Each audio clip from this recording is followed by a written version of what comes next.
영원하리로다. 시편 136편 1절 말씀.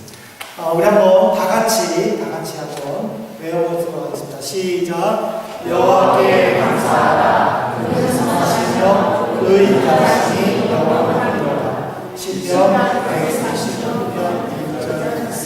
네, 지난 주일에는 우리 어른들께서 외워주셨는데 혹시 우리 청년들, 우리 학생들 중에서 혹시 외워주실 분 있으십니까? 예준이, 한번 일어나서. 여호와께 감사하라. 그는 선하시며 그 인자하심이 영원하리로다. 시편 136편 1절. 아멘. 감사합니다. 네, 우리 선교 시간마다 항상 하는 우리 서로 고백 두 분씩 잡고 우리 진장님 두 분씩 한번 둘이 안 되면 셋이 되고요. 네. 아니면 자리를 옮겨서라도 괜찮아요. 네. 사랑합니다. 행복하세요. 꼭 이루어집니다. 시작. 사랑합니다. 행복하세요. 네. 꼭 이루어집니다.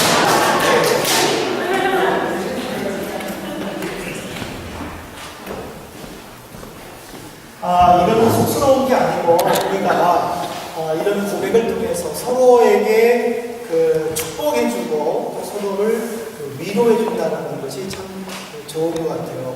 아이들이 엄마의 스킨십을 통해서 심신이 안정되고 또 아이가 잘 자란 것처럼 우리가 참 한 주일에 한 번 딱 만나지 않습니까? 근데 서로 악수하면서 서로 이렇게 손을 잡고 격려해주는 그런 신앙의 스킨십을 통해서 우리가 또 힘을 얻을 줄로 믿습니다.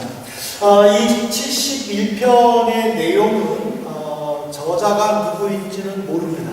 근데 이 저자가 젊었을 때에 하나님께 목적을 놓고 기도하는 가운데에 이제 나이가 들어서 이제 지나온 날을 생각하면서 하나님을 찬양하고 하나님께 영광 돌리는 내용이 바로 이 시편 71편의 내용입니다. 이 71편에 우리가 읽었던 것 전에 있는 1절부터 18절까지의 내용을 보면은 시인은 젊었을 때에 내가 늙어도 하나님 나를 버리지 말아주시고 나의 원수들을 물리쳐 주시고 그리고 나의 필요한 것들을 평생도록 책임져 달라고 간절히 기도하였고 그리고 나이가 들어서 이제 지나온 날을 생각했었을 때에 그 모든 것을 허락하신 하나님께 감사한 것이 71편의 내용입니다. 이 대부분의 사람들은 말입니다. 어떤 어려운 일을 당하거나 또는 억울한 무명을 쓰거나 아니면은 아픔을 경험하게 될 경우에 이거를 통한 하나님의 계획이 무엇인지에 대한 깨달음보다는 왜 내가 이런 일을 당했을까? 또는 왜 하필이면 나에게 이런 일이 나타났을까? 하면서 하나님을 원망하고 하나님께 자기의 불평을 물어놓는 기도를 합니다. 근데 이거는 그래도 조금 괜찮습니다. 왜냐하면 또 어떤 사람들은 자기가 받은 만큼 상대방에게 반드시 복수해야만이 직성이 풀리는 사람이 있기 때문입니다. 근데 하나님께서는 이 창세기서부터 요한계시록까지 성경 66권의 말씀을 통해서 우리에게 요구하는 것은 사랑의 마음과 용서입니다. 왜냐하면요, 하나님께서 사람들이 죄를 짓고 그리고 또 하나님을 원망하고 반대할 때에 하나님은 그들을 징계하거나 또는 버리시는 것이 아니라 그 사람들을 품어주었고 그런 또 우리 인간들을 영원토록 구원하고 또 사랑해 주시기 위하여 예수 그리스도를 이 땅에 보내주셨습니다. 오늘 누가복음 23장 34절에 보면은 예수님께서 십자가에 당하시면서 기도하시는 그 첫 번째 내용이 뭐냐면 아버지 저희를 용서해 주십시오 라는 기도였습니다. 인간적으로 볼 때 예수님은 억울한 죽음을 맞이하셨습니다. 아무 잘못이 없는데도 불구하고 십자가에 죽었습니다. 십자가에 달리셨을 때에 좌우에 있는 오른쪽과 왼쪽에 있는 자기들의 잘못으로 말미암아 십자가 처형을 받는 그 강도들조차도 예수님을 비난을 했습니다. 하지만 그런 비난 속에서 또는 억울한 죽음을 맞이하면서도 나는 아무 잘못이 없다라고 호소하는 것이 아니라 오히려 저들을 용서해달라고 예수님은 하나님께 기도했습니다. 이 예수님의 기도를 통해서 하나님이 우리에게 주시는 요구는 뭐냐면 내 마음속에 잠재하고 있는 원한이라든지 분노라든지 갈등들을 어떻게 풀어야 하는가를 가르쳐주고 있습니다. 요셉 야코보스라는 사람은요 이렇게 말했습니다. 우리가 가장 배우기 어려운 교훈은 우리에게 상처를 안겨준 것들을 용서하는 것이다. 하나님은 분명히 우리에게 용서를 강조하고 사랑을 강조했음에도 불구하고 우리는 이렇게 하기가 어렵다라는 거예요. 실질적으로 성경에도 보면은 여러 종류의 사람들이 나오지만 저는 우리 이 시간에 성도님들과 함께 세 사람의 모습을 살펴보면서 우리의 삶을 되돌아보기를 원합니다. 첫 번째로는 가인의 복수입니다. 성경에 보면은 성경이 기록된 최초의 살인자가 가인인데 창세기 4장 7절에 보면은 하나님이 가인에게 직접 얘기합니다. 내가 선을 행하면 어찌 낫을 들지 못하겠느냐? 선을 행하지 아니하면 죄가 눈에 엎드렸느냐? 너는 죄를 다스려라. 이 말이 무슨 말이냐면요. 가인에게는 아벨이라는 동생이 있었습니다. 근데 이제 아버지 아담으로부터 이들이 어떻게 예배를 드리는지, 어떻게 제사를 드리는지 그거를 배웠습니다. 그래가지고 이제 그들이 스스로 이제 하나님께 제사를 드리는 이제 방법을 깨닫고 제사를 드렸는데 가인의 직업은 농업하는 농사꾼이었습니다. 그리고 아벨의 직업은 목축한 양을 키우는 목축이었습니다. 이제 이 그 둘은 자기가 이제 추수한 것으로 가인은 이제 그 벼땅을 만들어서 하나님께 드리고 에서는 이제 양의 이제 그 어린 양을 잡아서 하나님께 드렸습니다. 근데 문제가 생겼습니다. 어떤 문제가 생겼느냐면은 하나님께서 아벨의 제사를 받으셨는데 가인의 제사는 받지를 않으셨습니다. 가인이 너무 화가 났습니다. 왜 내 제사를 안 받으시고 왜 내 동생 아벨만 사랑하시고 하고 시기심이 일어났습니다. 그때 하나님께서 직접 가인에게 말을 했습니다. 가인아, 내 동생이 있지. 그러나 내 동생을 사랑하라. 너는 동생을 죽이고 싶도록 믿지. 그러나 살인하면 안 된다. 하고 하나님이 직접 말씀해 주셨습니다. 그리고 그 상황을 자기 동생에게도 이야기를 해줬습니다. 그런데도 불구하고 창세기에 보면은 그 두 사람이 들판에 있을 때에 가인이 아벨을 쳐서 죽였다라고 기록하고 있습니다. 두 번째 사람이 있습니다. 에서입니다. 창세기 27장 41절에 보면은 그 아버지가 야곱에게 축복한 축복을 인하여 에서가 야곱을 미워하여 마음에 이르기를 아버지를 곡할 때가 가까운즉 내가 내 아우 야곱을 죽이리라.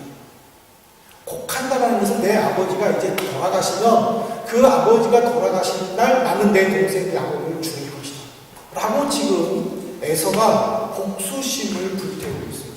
이게 무슨 말이냐면요, 에서에게는 동생이 있는데 야곱이에요. 근데 가인과 아벨처럼 그런 나이 차이가 있는 동생이 아니라 쌍둥이에요.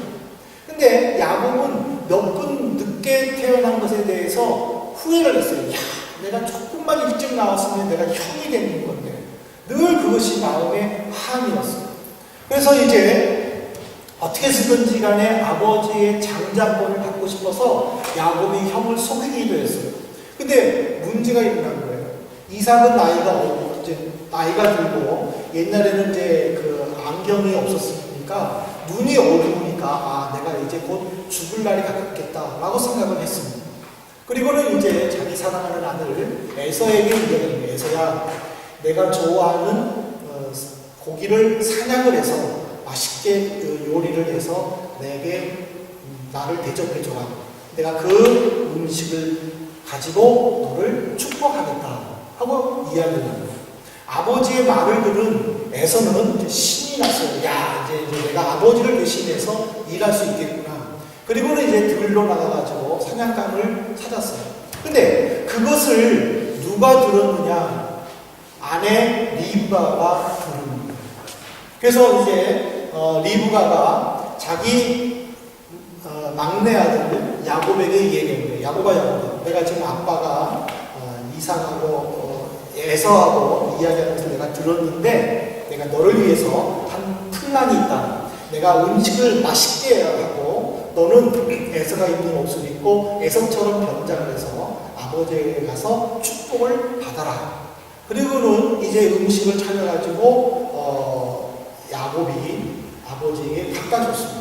그리고 아버지는 그 음식을 맛보고 그 음식의 향을 맡고 야곱을 축복을 해줬습니다. 그리고 이제 야곱이 나갔어요. 뒤에 이어서 아무것도 모르는 이삭이 음식을 만들어서 이제 아버지께 가졌습니다. 아버지, 내가 음식을 만들어 왔습니다. 이것 드시고 나를 축복해 주십시오. 아버지는 깜짝 놀랐습니다. 아니, 그러면 내가 지금 축복해 준 사람은 누구냐? 동생 야곱입니다. 하면서 에서가 엉엉울립니다. 아버지, 내게 축복할 것이 없습니까? 아버지는 난감해서 모든 지혜를 다 짜가지고 축복을 해줬지만 야곱에게 주는 축복보다는 훨씬 미치지를 못했습니다. 이 사건으로 인해서 야곱과 에서는 20년을 떨어져 살았습니다. 이제 야곱이 재산을 가지고 식구들을 함께 아버지를 만나기 위해 고향으로 돌아옵니다. 그리고 돌아오는 길에 형님 에서를 위하여 선물을 준비를 했습니다. 근데 그 선물을 주고 온 종들을 통하여 야곱은 어떤 이야기를 들었는지 아십니까? 창세기 32장 6절입니다. 창세기 32장 6절에 보면은 종들이 야곱에게 와가지고 이런 말을 해요. 주인의 형 에서에게 이른즉 그가 400명을 거느리고 주인을 만나려고 옵니다. 지금 군인들 400명을 데리고 에서가 야곱을 만나러 온다는 그 의미는 야곱을 죽이겠다는 겁니다.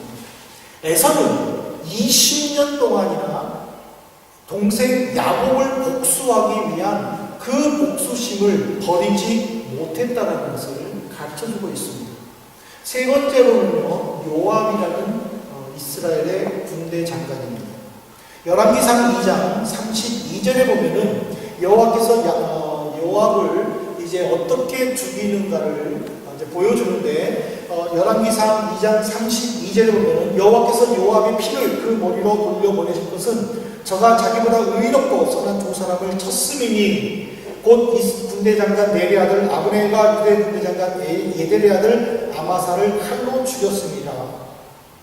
정권이 바뀌었어요. 다윗이 죽고 솔로몬이 이제 왕이 됐어요. 아버지 다윗은 솔로몬에게 몇몇 사람들을 너가 처단을 해야 너의 정권이 평탄할 것이다 라고 이야기를 해줘요.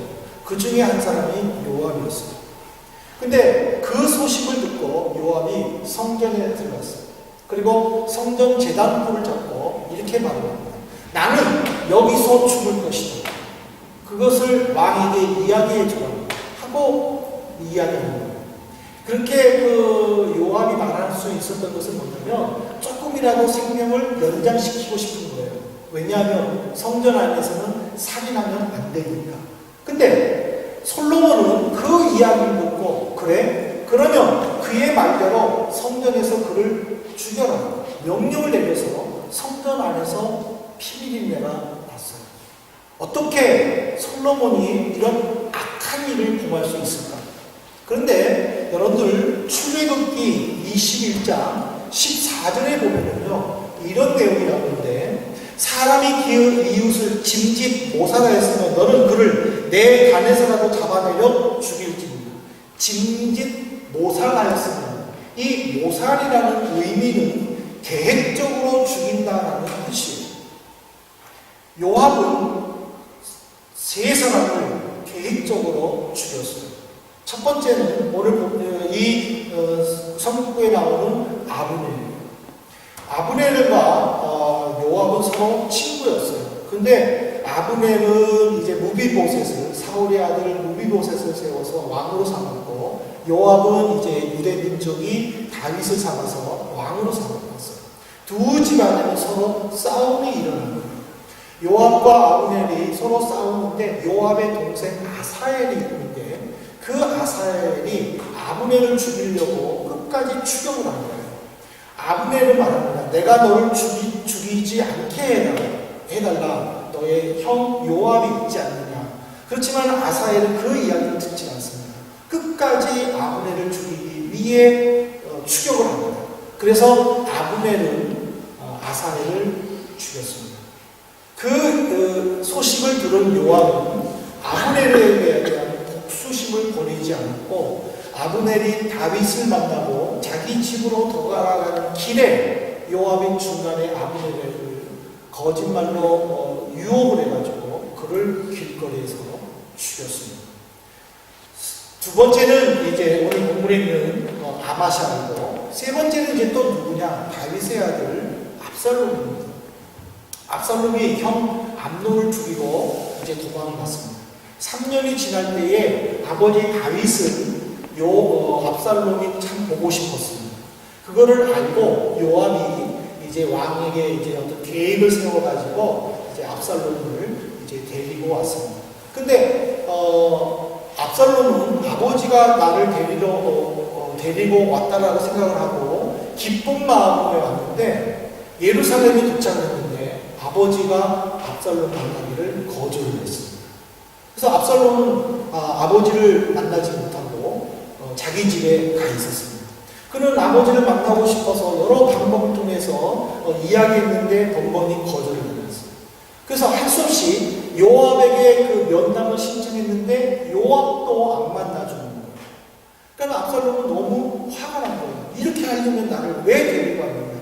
그래서 마침 자기 밭 옆에 요압의 밭이 있어가지고 그 밭에다가 불을 놓은 거였어요. 요압이 화가 납니다. 어떻게 내 집 물건에 손을 댈 수 있느냐, 내 집 물건에 불을 놓을 수 있느냐 해가지고 요압이 화가 나가지고 그제서야 압살롬을 만나러 간 거예요. 그래서 둘이 만나서 이야기했지만은 요압은 압살롬이 자기 밭에 불을 놓은 것에 대해서 용서를 해주지를 못했습니다. 드디어 이제 2년이 지났습니다. 압살롬이 아버지를 이제 반역을 해가지고 반란 쿠데타를 일으켜서 자기가 왕이 되었습니다.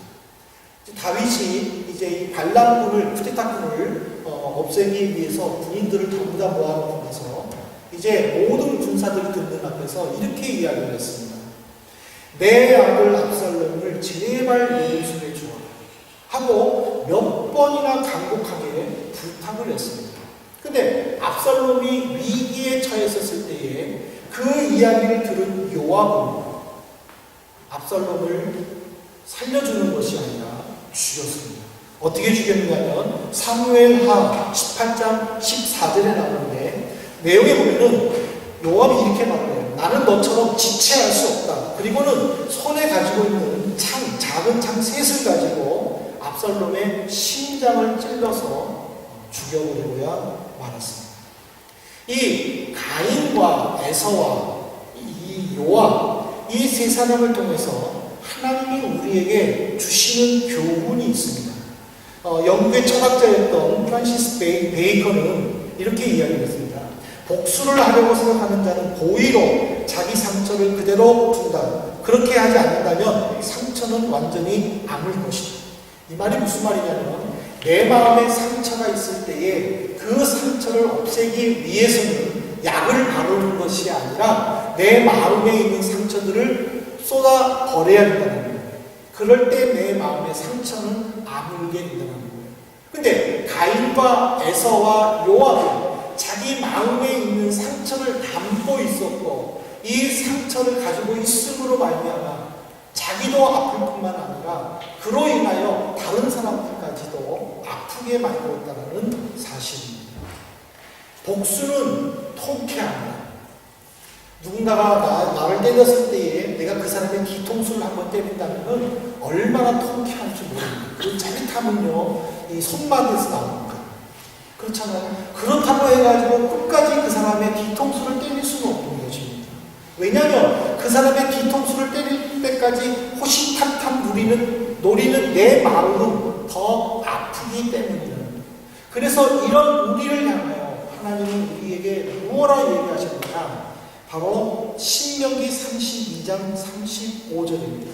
신명기 32장 35절에 보면 보수는 내 것이라 그들의 실족할 때에 그때 갚으리라 그들의 환난날이 가까우니 당할 일이 속히 임한다. 보수라는 것은 어떤 일정한 일을 하고 나서 받는 보수가 아니라 이 보수라는 것은 보복을 의미합니다.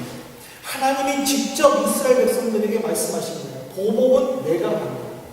너희들은 그 보복을 위하여 어떤 것도 하지 마라. 하나님이 부탁하셨다는 사실입니다.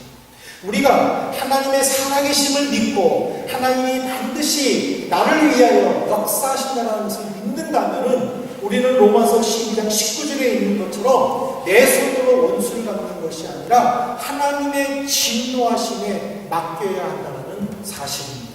오늘 시편 71편이 그랬어요. 그는 힘들고 어려운 일을 당할 때마다 하나님께 맡겼고 그 일을 역사하시고 함께 하시는 그 하나님을 손축한다라고 내 마음에 하나님께 감사드린다라고 이야기를 고백을 했다는 사실입니다. 오늘 우리는 내 속에 무엇이 담겨 있는가 우리는 심각하게 고민해 봐야 할 것입니다. 제가 일전에 김남준 목사님이 쓰신 바꾸시는 하나님이라는 책을 읽었는데 거기에 요셉과 그 형들의 관계 속에서 이런 글을 썼습니다. 형들의 사과를 받으며 요셉이 눈물을 흘린 것은 그들의 가련한 영혼의 형편을 보았기 때문일 것입니다. 요셉은 진심으로 형들에게 용서의 말을 건넸고 자신에게 놀라운 위로가 되었던 하나님의 섭리에 대한 깨달음을 형들에게 전했다. 하나님의 섭리를 믿는 믿음을 통해 자신이 누렸던 마음의 자유를 이제 형들도 누리기를 원한다. 저는요, 이 글을 읽는 순간에 내가 정말 하나님의 섭리를 깨달는다면 나를 바꾸시는 그 하나님을 온전히 바라보면서 내게 어떤 상황이 있다 할지라도 그 상황을 통해서 하나님이 내게 무엇을 가르치실 것인가 그것을 깨달는 것이 중요하다. 저는 그것을 느꼈습니다. 우리가 하나님의 섭리를 모른다면 어떤 일들이 일어날 때에 그 일들로 인하여 지쳐 있을 수 있고 그 일들로 인하여 아파 있을 수도 있고 그 일들로 인하여 원망할 수도 있었습니다. 그러나 그 원망을 바꿔서 하나님이 왜 이렇게 했을까라고 바꿔서 생각한다면 오히려 그 원망이 감사가 되고 그 원망이 찬송이 된다는 것을 우리에게 가르쳐주고 있습니다. 이제 말씀을 마치려고 합니다. 사랑하는 성도 여러분, 우리가 살아가는 동안에 아픔이 없을 수 없고 분노와 상처가 사라질 수 없습니다. 그러나 내 안에 자리 잡고 있는 이 분노와 아픔과 상처들을 내 마음에 담아서는 안 된다는 것입니다.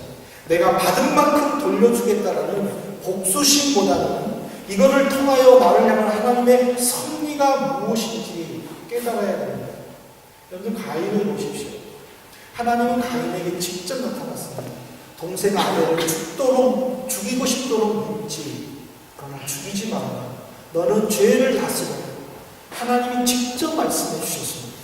그러나 그는 그 말씀을 무시하고 동생을 죽였습니다. 에서는 야곱으로부터 2번이나 받았던 수치심을 20년 동안이나 간직했다는 사실입니다. 요압은 이스라엘의 군대 장관으로 2인자였습니다. 정치권에서 2인자라면 얼마든지 1인자가 될 수 있는 자리였습니다. 그가 받았던, 그가 누렸던 그 많은 것들을 그는 복수심으로 인하여 한순간에 날려버리고 말았다는 사실입니다. 근데 이와 반대되는 사람이 있습니다. 제가 인용 성구로는 찾지 않아봤지만 여러분들 사도행전 7장 60절을 집에 가셔서 한번 읽어보시기 바랍니다. 스데반 집사의 이야기입니다. 스데반 집사가 다른 사람들의 미움으로 인하여 돌에 맞아서 죽을 위기에 죽었습니다. 돌에 맞아서 죽는 순간에 그는 하나님께 무엇라고 기도했는지 아십니까? 하나님, 저들을 용서해 주십시오. 스데반 집사였습니다. 예수님이 아버지 저들을 용서해 주십시오 할 때는 그래 예수님이면 가능해. 우리는 할 수 있었습니다. 그러나 스데반이 아무 잘못을 범하지 않았는데 자기가 돌에 맞아 죽을 때에 돌 던지는 사람들을 원망하는 것이 아니라 아버지 저들을 용서해 주십시오. 이 말은 스데반 집사도 원수들을 용서하는 마음을 가졌듯이 우리도 용서하고 이해하는 마음을 가질 수 있다는 것을 가르쳐주고 있습니다. 오늘 이 시를 지은 시인은 자기가 당하는 아픔을 하나님께 내려놓았고 그 하나님의 인도하심을 사모하면서 기도했을 때에 그는 노년에 하나님이 이렇게 해주셨습니다라고 하나님이 이렇게 해결해 주셨습니다라고 자기의 인생을 뒤돌아보면서 하나님께 감사하는 내용을 사랑하는 성도 여러분 다른 사람의 것으로 생각하지 마시길 바랍니다. 이거는 내 것입니다. 내 것이 되도록 하나님은 이 말씀을 우리에게 주셨습니다. 말세가 가까울수록 서로 용서하고 이해하기 힘든 것이 이 세상의 특징입니다. 그렇지만 하나님의 사랑을 내가 받았다면 내가 하나님을 믿는 것이 하나님이 나를 아는 것이 너무 감사하다면 상대방을 이해해 줄 수 있어야 될 것입니다. 하나님은 죽을 수밖에 없는 나를 아무 조건 없이 살려주시지 않으셨습니까? 그렇다면 나도 용서해 줄 수 있다는 사실입니다. 우리 서로 사랑하십시다. 서로 격려하십시다. 내 안에 감추어져 있는, 내 안에 잠재져 있는 부정적인 것들을 다 내려놓으십시다. 하나님을 믿고 주의 말씀을 체험했다 할지라도 그 아픔들을 내려놓지 않다면 우리도 가인이 될 수 있다는 사실입니다. 그러나 스데반처럼 시편 71편을 지은 시인처럼 내 아픔을 내려놓을 때에 우리는 살아계신 하나님을 찬송할 수 있고 감사할 수 있다는 사실입니다. 이 한 주간에 우리가 혹시 어려움을 당하거나 아픔을 당하거나 또는 고난을 당한다 할지라도 이 말씀을 묵상하면서 그것을 하나님께 내려놓고 이해해주고 사랑하고 격려하는 이 한 주간이 되기를 주님의 이름으로 부탁합니다. 기도하시겠습니다. 하나님, 우리는 사랑해야 되고 용서해야 되고 이해해야 되는 것을 알면서도 제대로 하지 못할 때가 있습니다. 그때마다 오늘 주신 말씀을 묵상하게 해주시고 스데반 집사의 기도를 생각하게 해주시고 그래서 우리도 힘들고 어려운 일을 당하고 또 애매한 고난을 받을 때에도 격려하고 이해하고 용서하는 마음으로 주께 영광 돌릴 수 있도록 인도하여 주옵소서. 예수 그리스도 이름으로 기도 올리옵나이다.